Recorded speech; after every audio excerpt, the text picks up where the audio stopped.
I would like to just give you a little brief summary of myself. I'm a Vietnam combat vet. All right. One incident, I lost 14 guys in a matter of 15 seconds in an area that was not supposedly in the combat zone and was out of protocol from the military's normal operations. Subsequently, for whatever reason, I was not injured to the point of being completely debilitated, nor mortally wounded to death. However, over the course of my life, all right, a couple of things became very prevalent. One, I tried to relive the lives of those people, to recover their lives. That became somewhat debilitating for me because I was constantly in a state of anxiety to try and be better than what I should have been, or tried harder than others. Subsequently, on a given day, I was walking into work and I went down. I was just exhausted. They didn't know what I had because at that point in time it wasn't very influential. Let's talk about PTSD. However, I went through some minor therapy and life went on. Then, during the first Gulf War, for whatever reason, I was watching television, which was obviously a combat situation at that point in time. I did it again. Fortunately, I was then given the opportunity to get closer to a diagnosis of PTSD. But I didn't action or seek out services from the Veterans Administration until most recently in the last 2 years. Because I just felt that since I had medical insurance, I could deal with this. Subsequently, as I reached older ages, I realized that my past problems and my future potential problems had to be solved, and I've been seeking services through the VA and have a therapist and also a psychiatrist working with me on medications. Okay? But I still have that feeling, and she'll be talking about that today, of my loss and why we were in that position that day. So with no further ado, I'll give you Kathy. All right, well, welcome. We've got a variety of guests here in the audience. I guess we have a veteran, a young veteran in our midst. We have one of my psychiatrists that I knew back from Hillcrest days, Dr. Mark Kelly, here in our midst, as well as my in-laws from Iowa are here, so got some new people. I had given this lecture several months ago at Hillcrest, or at the VA where I work, to our staff. Please feel free to ask questions as we go. If there's clinical stuff that I talk about and it doesn't make sense, just please ask, because I know that this is dealing with people with all different knowledge backgrounds with PTSD and some of these issues. I am a staff psychiatrist. I'm board certified in adult psychiatry as well as geriatric psychiatry, and I'm working full-time at the VA on the PTSD team at the Tulsa CBOC, Community-Based Outpatient Clinic. The mothership, or the main hospital for the VA, is in Muskogee, and we have a satellite clinic up here in Tulsa. So that's my background. We're going to be talking about, I guess I have to point that direction, introducing the concept of moral injury and post-traumatic stress disorder, or PTSD, and the relationship between the two. The notion of moral injury is actually, it's new and yet it's old. It's been more newly recognized as something that we need to take a closer look at, because the diagnostic criteria of PTSD doesn't really encapsulate what it is that we see clinically in the office, or what the clergy sees, or what the community sees. So that's why we're looking at moral injury. Yet moral injury, was described centuries back. In fact, in the Iliad and the Odyssey, they even describe some of the battle phenomenon where there is betrayal, within rank violence, guilt. So it's an old concept, and yet it's maybe being newly redefined. Well, what we know about the current wars, 72% of troops have shooted directly at the enemy, 32% directly responsible for enemy death, 60% reported that they saw ill and wounded women and children that they could not render aid to. 65% saw dead bodies, and 31% handled remains.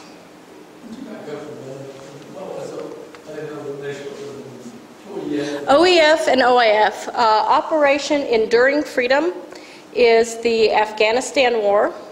OIF is Operation Iraqi Freedom, which is the Iraq War. So that's the kind of the current wars, and that's the terminology we use in the government. So in these more recent wars, some of the struggles have been more urban and guerrilla warfare. And I say recent, you know, with quotes, because we do have a lot of Vietnam-era veterans as well. There are struggles with uncertainty because there's more civilian threat in the face of combat. The enemy is more difficult to recognize. 27% of soldiers reported facing ethical decisions that they weren't quite sure how to handle, and they didn't know how to respond to those. 20% of Marines that were surveyed said that they felt they had been responsible for the death of a non-combatant due to the ambiguity of the enemy. In these recent wars, we also have something maybe a little bit different than what they experienced in the Vietnam War, in that the deployment lengths have been longer, and this is a volunteer service army that we have. And the combat exposure has been different as well. What we see with extended deployments and increase in intensity of combat is more unethical behaviors in the battlefield. There's a higher rate of mistreatment of civilians. And I think the age of enlistment is also important when we're looking at moral injury, because, you know, essentially, now that I am older, I call these guys kids. You know, they're 18, 19, 20. Chris, our oldest, is 19. You know, their character formation, who they are, their sense of identity, what their core beliefs are, still yet being formed. They've not had a lot of life under their belt, and yet these are the folks that are out in combat.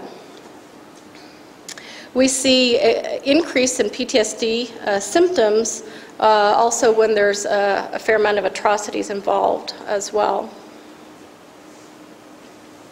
Now, the military does train ethics in war. They also do education on resiliency. Individuals who go into any kind of traumatic situation, who have more coping skills, who have perhaps a more stable background, are more resilient to the impact of trauma or moral injuries. And then we have to look at the context of war and being in the service. When you're in the service, it's expected that you may be in combat, that you may have to deal with violence and witness horrific things and perhaps kill. You're also faced with survival and the importance of the mission. Above all, it's the success of the mission. And sometimes that may require then for an individual to kind of morally disengage, to kind of turn off a piece of a core belief so that they can support the mission that they're faced with. So there may be some kind of selective inconsistency with that inner moral code. That what we see is that PTSD is linked more with perhaps this inner conflict, this moral conflict from within, rather than with maybe threat of life or fear of loss or limb. The traditional definition, you can go ahead and click, with PTSD is that the diagnostic criteria is that an individual would have faced a threatened loss of life or be overwhelmed by a particular trauma where there was fear of life threat. So it was kind of a fear-based model. And that's a little bit different than what we see with moral injury. In moral injury, there may not have been a fear of loss of life or limb, but there's an inner dilemma or conflict that kind of threatened the integrity of your core beliefs. There's a lot of overlapping characteristics, but that's kind of the main differences between the two. Okay? So when we're looking clinically at dealing with trauma work, we have to examine our own core beliefs. What do we believe? What do we hold as, these are the things I know about life? My core belief would be that I believe all people are basically good. We're inherently good, that we want to do good. Someone else's core belief may be other people are out only for themselves. And if that's your core belief, then you react to your world very differently.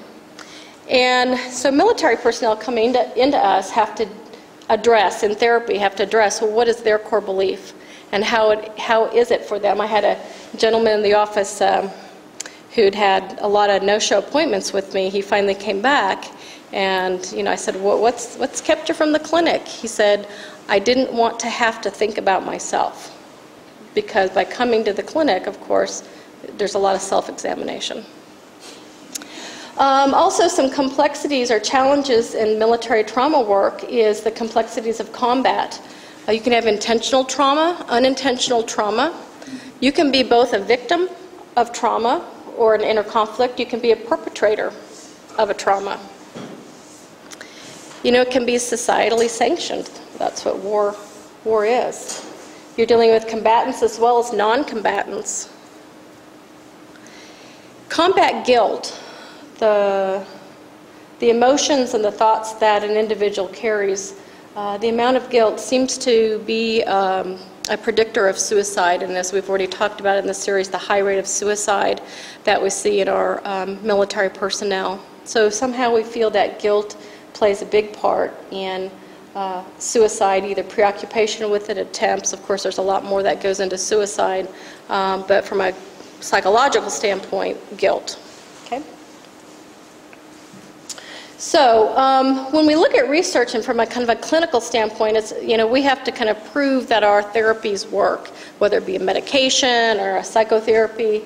But studying moral injury is very, very difficult because you're dealing with psychological issues, spiritual issues. How do you measure and quantify these things? How do you measure and quantify a trauma?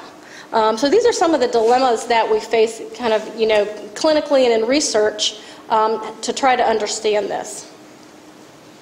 I believe that moral injury, is a thing. I don't think it's the same as PTSD, but I think there's a lot of overlapping symptoms. Okay. As I was preparing this lecture over the summer, this was one of the headlines that came out in our psychiatric news. Will PTSD, by any other name, bring more troops to treatment? There's, banter in the literature about, well, what do we call this thing, this moral injury? What do we call PTSD? So I just wanted to point out how we call something can maybe impact how we view it, how we treat it, how welcome people feel to talk about it. If someone has a bullet wound or an injury from being shot in combat, that's an injury. And when we think about an injury, we think, well, we heal from our injuries. But if we have a disorder, a traumatic disorder tends to imply maybe some chronicity, something that you'll always have. If we would call this a post-trauma psychological injury, would we see it differently? Would we expect different outcomes? So, what we call something, they call traumatic brain injury, TBI, an injury rather than a traumatic brain disorder. So it's just something to think about in our words, how we use things. Okay, so as I was working on this lecture, I had to go back and look at definitions. Well, what are morals? You know, went back to Webster. So our morals are concerning the goodness or badness in human character and action in established codes of behavior, a sense of right or wrong. You know, basically our core beliefs, how things should work in the world. And we begin learning this as youngsters, right? I mean, you know, we do something wrong, we get put in timeout. We pull, you know, our sister's hair. We don't get to play for a while. We have to take a nap. So we learn that sense of right or wrong or how the world should work. It protects us from our primitive instincts, from our aggressive instincts. And, you know, and if you look at Freudian theory, you know, these morals are shaped by approval or punishment. We do something good, we get the smile of our parents. We do something bad, we get the toy taken away. Next slide. Okay, so looking at moral injury, we think about transgressions. A transgression is a violation of a law or a duty to go beyond a limit or boundary. So in the literature, when you read about moral injury, we learn about, well, what was wrong, what was injured, where was the transgression.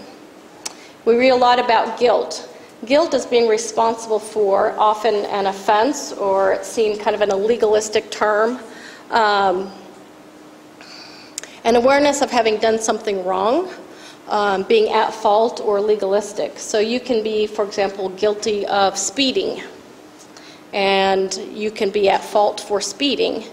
It's a little bit different than shame. Shame is more of a psychological kind of concept, a painful emotion, sense of unworthiness, a sense of disgrace. It's important to try to tease this out in a therapy process. Guilt is a very common word. It's more readily spoke about. I feel so guilty about what I did. But we can't assume that when someone is describing that that's what it is. They may be feeling very ashamed of what they did. And so we have to kind of sort out, is it guilt, is it shame? Treatment-wise, it makes a little bit of difference. Because when one is guilty of something in our court of law, you pay a fine, you pay your speeding ticket, or you're on probation, and there's a beginning of that sentence and there's an end of that sentence. And then you go on. Where shame may not have kind of that beginning or that end. It may be a lifelong process that you struggle with and have to wrap your head around and come to terms with.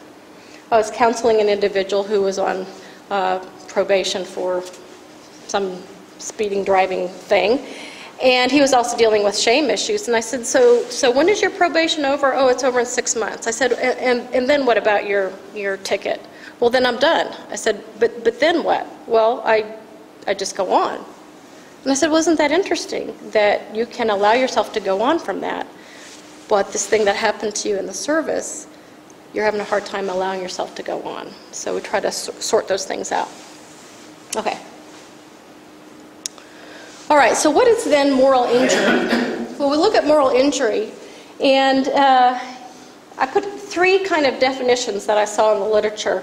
An act of serious transgression, again, that's going beyond the limit or boundary, that leads to a serious inner conflict because of the experience is at odds with our core ethical or moral beliefs, so that our inner sense of how the world should be, how our authority figure should be, how our boss should be, how our laws should be, there's a transgression, a violation of that. Another idea, a disruption of an individual's confidence and expectation about one's own or others' motivation or capacity to behave in a just and ethical manner. So the expectation of someone else's behavior that is disrupted or shattered. And then another definition, and this is kind of a 3-part thing, and this definition deals with more of a leadership failure or leadership malpractice, a high-stake violation. So the transgression has to be something of meaning. It can't just, be somebody, stole my socks, whatever. It has to be something of significance. A high-stake violation of what's right by someone holding legitimate authority or power over an individual. And this definition gets more into that leadership failure within an organization. Some of the contributors to moral injury is then a transgression or betrayal. And the betrayal can be of self or others. I worked with a veteran who was, there was a suicide bomber that came into a mess hall, and his friend across the table from him died in the blast. But the veteran itself, he felt that his body betrayed him. He felt so bad about his own self-betrayal because when the bomb went off, of course, he took cover under a table. And he feels very ashamed that he did not go out to rescue his friend, but he went under the table. And so we worked a lot with that. In reality, as we walk through the scenario, his friend was already dead. But that's beside the point for him and his struggle. So his body betrayed him, that he did not act like a Marine, which was to serve and protect and to go out. There can be disproportionate violence, excessive violence in the combat field or with non-combatants and civilians. There can be civilian incidents, excessive violation of civilian property or assault of civilians. Within-rank violence is also something that we struggle with in the clinic, be it military sexual trauma of both men and women. Friendly fire is often a struggle. Fragging, fellow military personnel hurting or killing some of their peers. I worked with a veteran who there was an incident of a friendly fire mishap, and he felt guilty. He felt at fault, responsible. He was working with the mortars, launching mortars based on another person's giving coordinates, and the coordinates were in error, and so some of their own died from that, and he felt at fault, and so we had to work a lot on whether that was guilt or shame. But friendly fire. Okay? Okay, so core beliefs can be in conflict with what our job is within the service. And when we get those inner conflicts, then we feel that that is a moral injury when there's that high-stake dilemma.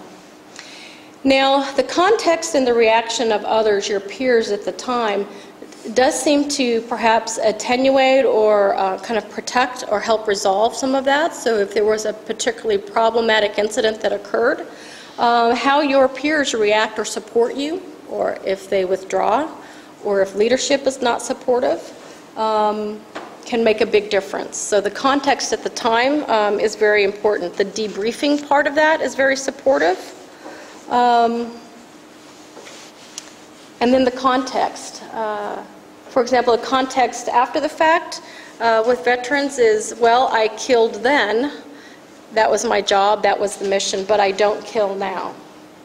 So the current context of how I kind of define my core belief. Okay, so this is my attempt at, using PowerPoint, whatever. So this is just an example of maybe how some of our core beliefs could be in conflict with each other. Our sense of patriotism and faith. And those can be in conflict in battle.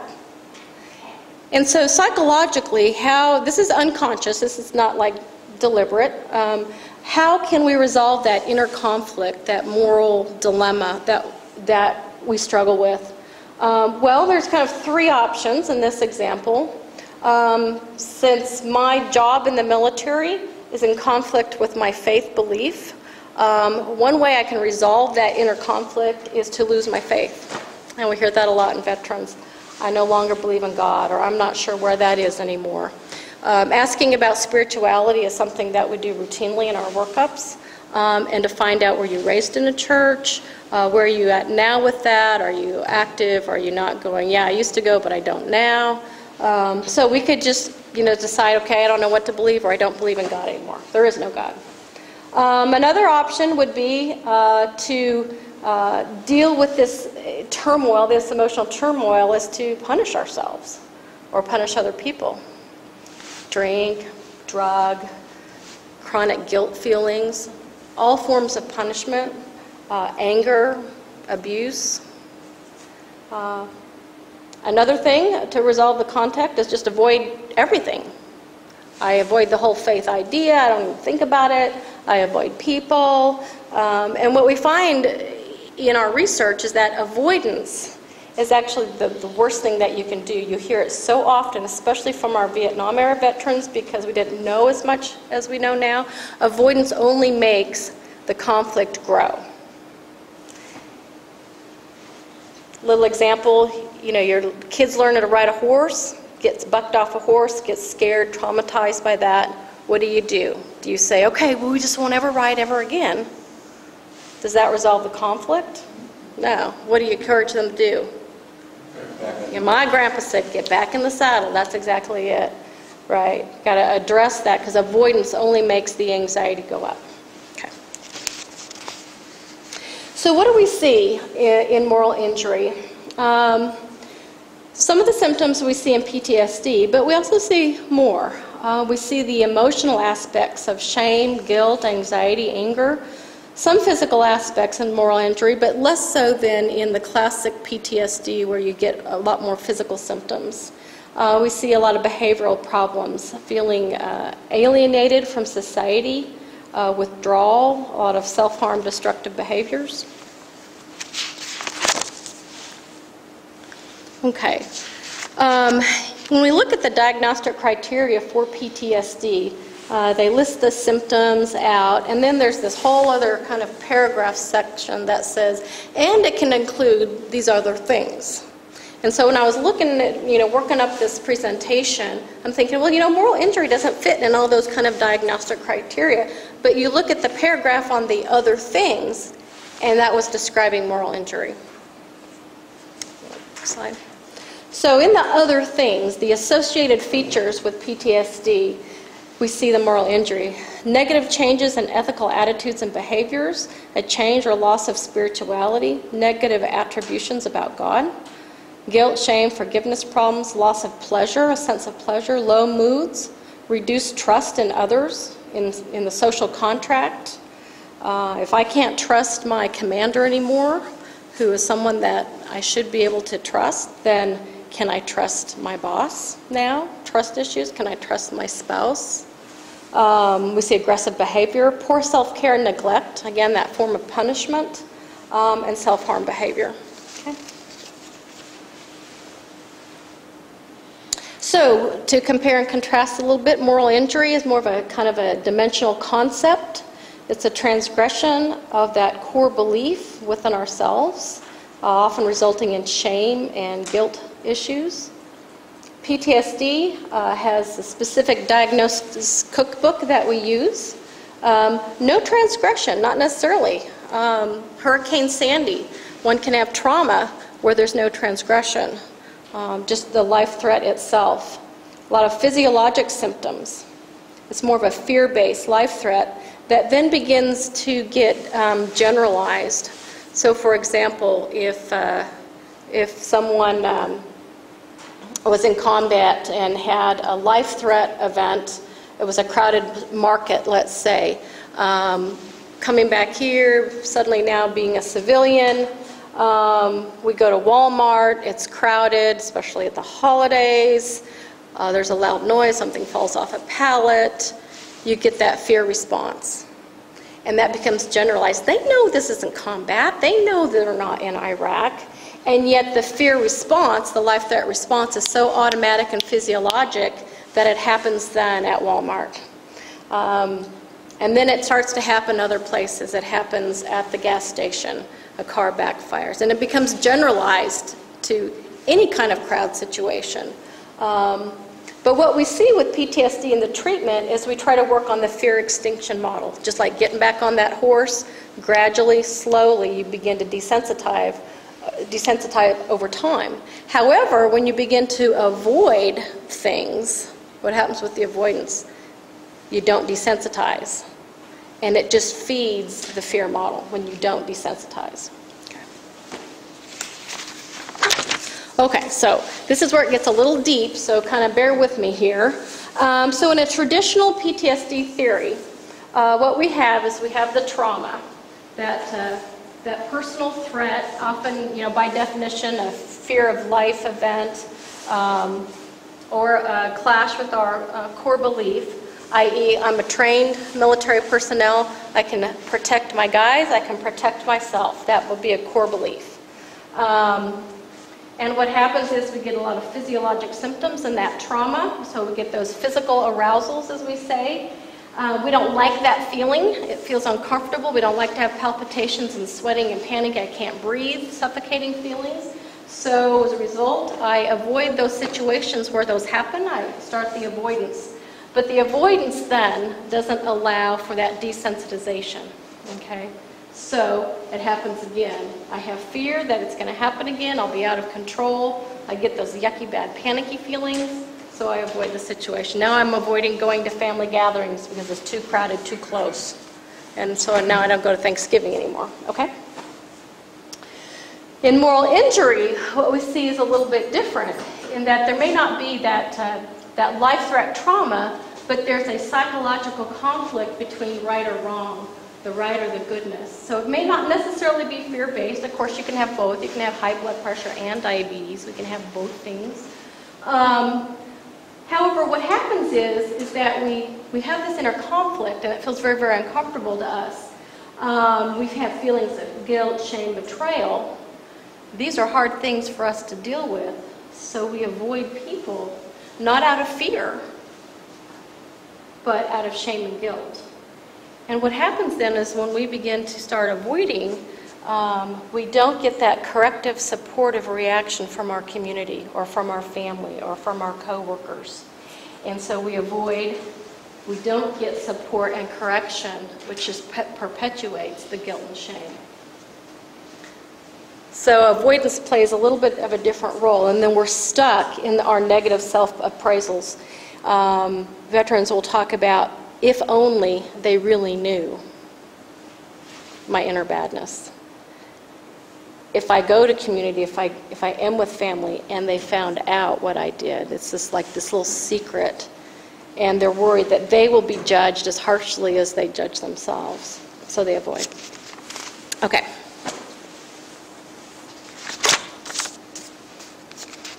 Okay, go ahead. Next.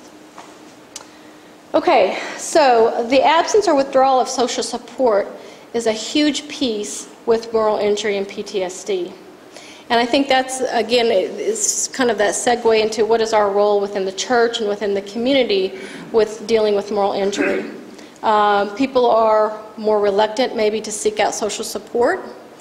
They want the support, but their fear of disclosing what it's really like for them. Fear of being shunned if they really knew what was going on. They deprive themselves of that corrective social support. We talked about that.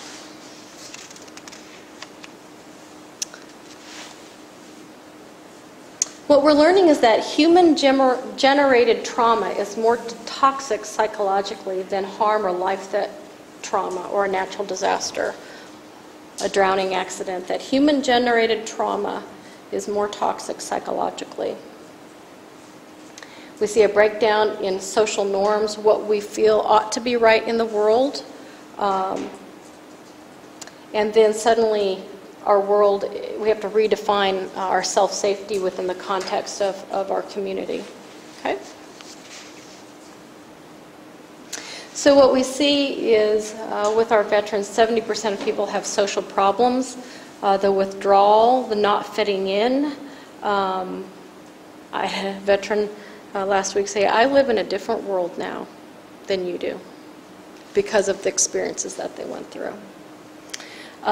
Feeling alienated from family, how can they relate and connect? Trust issues, spiritual issues, that sense of fatalism.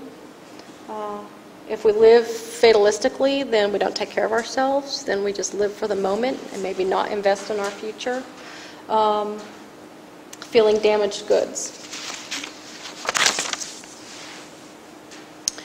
In a study that was done, trying to compare experiences between the red box on the right, those who killed or injured others but experienced light combat versus those that were in heavy combat but were not involved in killing. We see kind of a split in those outcomes or the impact there. So those that had killing or injuring but light combat, so light combat, heavy combat, killing, no killing. Those with killing had relationship problems, more substance abuse problems, higher rates of suicide, and PTSD-like symptoms. However, heavy combat without killing was more associated with anger and violence behavior problems, more antisocial type behaviors. Okay. Just a comment about suicide. 3 psychological factors associated with suicide. Feeling that one does not belong.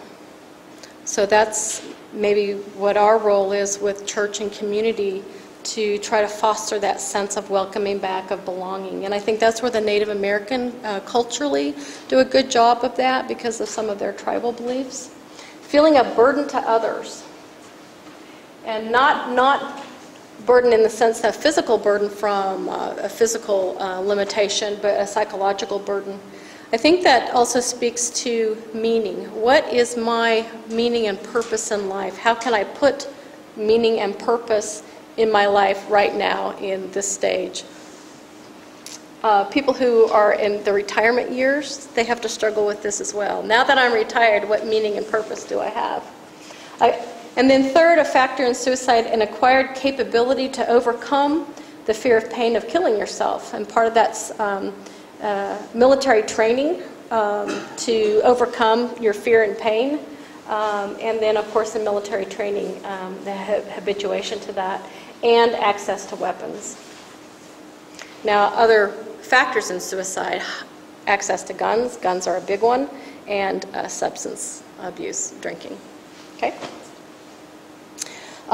This is an old movie, if you've not seen it, A Few Good Men, with Demi Moore and Tom Cruise, and I forget, who's the middle guy? Jack Nicholson. Been trying to think of that for the last 24 hours. Jack Nicholson, where they deal with this very thing, this thing of guilt, shame, betrayal of leadership and authority. So if you haven't seen that movie in a while, you can watch that. Okay, just a little review then again of guilt and shame, kind of those basic core conflicts. Next slide. So shame is that sense of unworthiness or disgrace. It's kind of that gap between who we are as individuals and who we strive to be. Who we are versus our ideal sense of who we want to be. And that gap can create a sense of shame. A global self-evaluation that then we project onto other people. I feel bad about myself. I feel dirty. And I project those feelings or those assumptions that other people will judge me similarly. So we result in avoidance, which again deprives us of that corrective or positive experience. Shame tends to be a little bit more toxic, and it results in the kind of that imposter syndrome.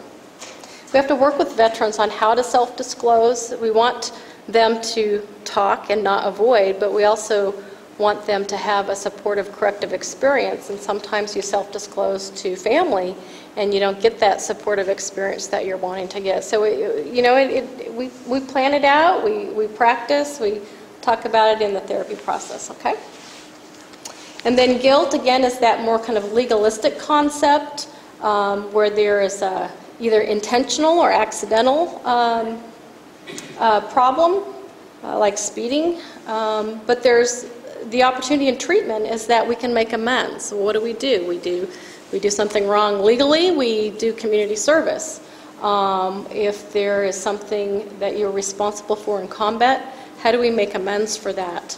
We're not, there anymore. We're not in Vietnam anymore. How do we make amends for maybe excessive violence then? And we encourage people to do volunteer work, volunteerism, to not continue those behaviors, but to change their behaviors. Okay? Okay, so our responsibility then as a church, as a community, to understand that we do have a responsibility.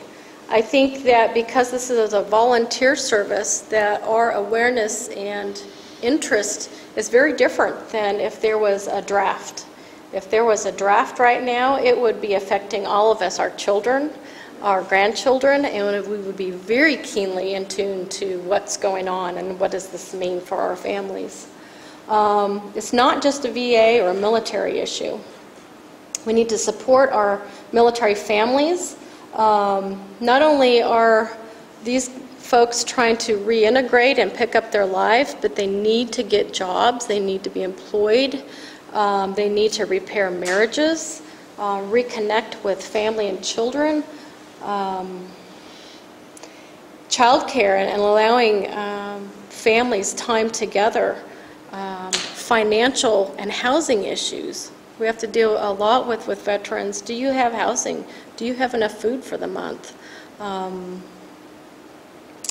I think it's good to express appreciation for their sacrifice, their commitment, their decision to be in the service, and to do things that we ourselves may not have been willing or able to do. Not to overly glorify, because we don't know what their background or experience was. Not to pry. I think some of the biggest anxieties that veterans have when they're approached or is that they're going to be asked intrusive questions. Countless times I have had veterans say, people come up to you and ask you whether you've killed anybody. You know, and I'm thinking, who are these people that ask these questions? But apparently it's very common. Did you kill anybody? So don't ask inappropriate questions, but allow the opportunity for connection and trust. Next slide. Now this is a joke, and people at the clinic didn't get this. There were no morals injured in the making of this presentation. Get it? Morals, yeah, okay. Really thank Kathy for her excellent presentation on this.